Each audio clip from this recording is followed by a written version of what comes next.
Whether it's a banking credit crunch, an Icelandic volcano erupting, or a global pandemic, we are regularly reminded of the fragility of our everyday way of life.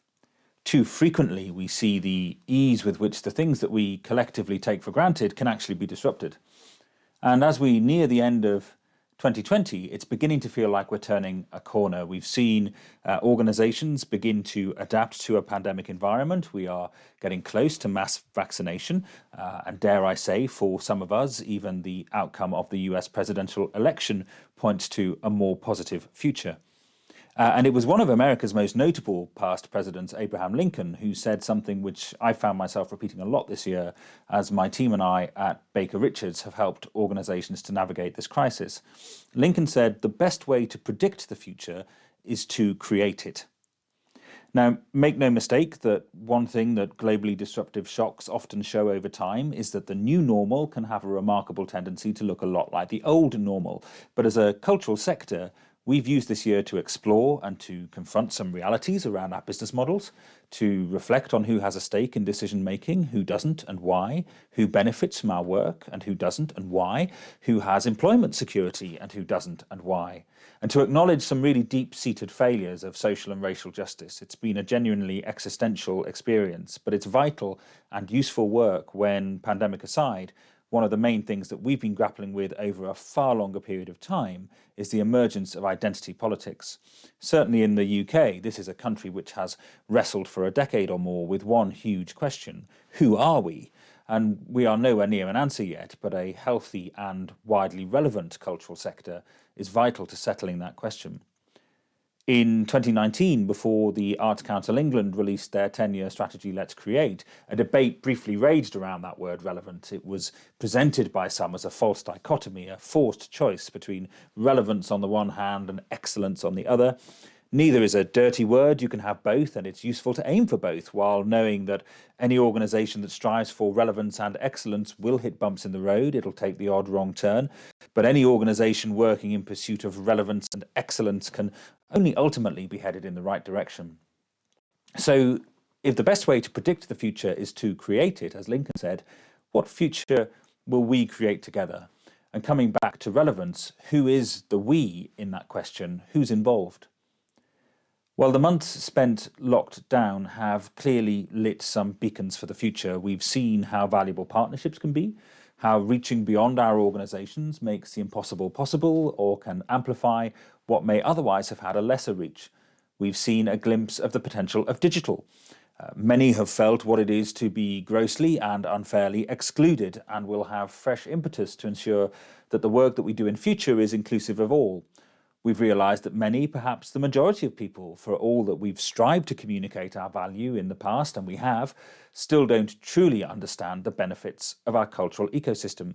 And we've been confronted with just how dangerous that can be. There's a standard for writing company reports, which has been around for 10 years now. It's called Integrated Reporting, or IR. It's dry, it's technical, but it describes how organisations create value rather than simply making money.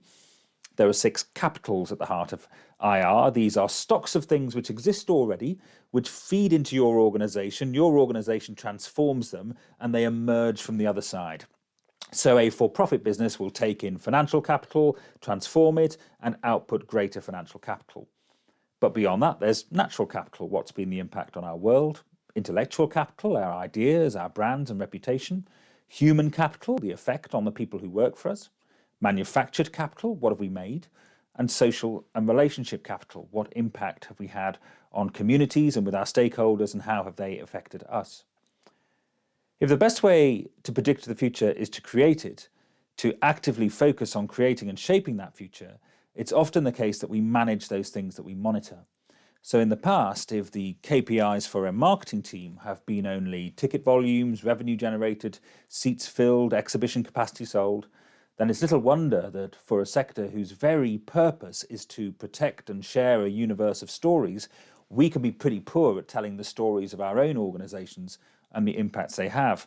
It's little wonder that attention narrows to maximising income from a core of loyal attenders at the expense of a broad and diverse audience and visitor base. It's little wonder that concessions are cut, that we build processes where those in the know can play the system to their advantage and without ever intending to, and indeed while often intending to do the exact opposite, what we do, how we do it, to whom we choose to talk about it, ends up putting up barriers to participating in culture.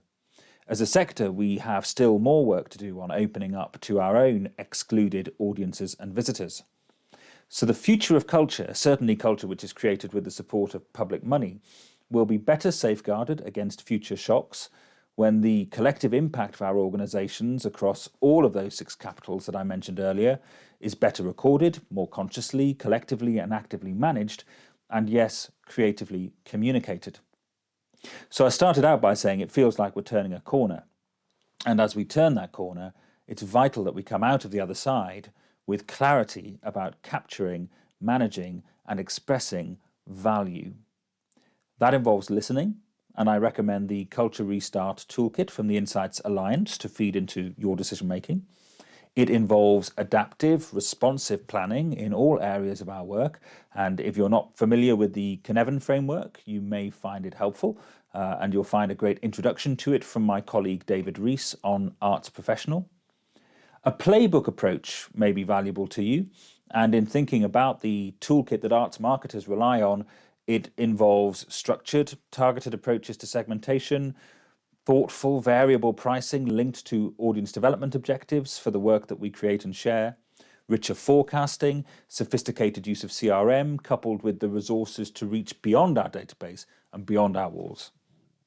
For all of these things, the Insight section on the Baker Richards website will, I hope, give you some inspiration.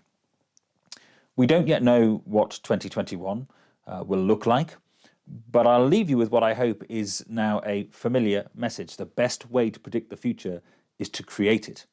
And thrillingly, importantly, the time is now coming for us to create the future of culture together.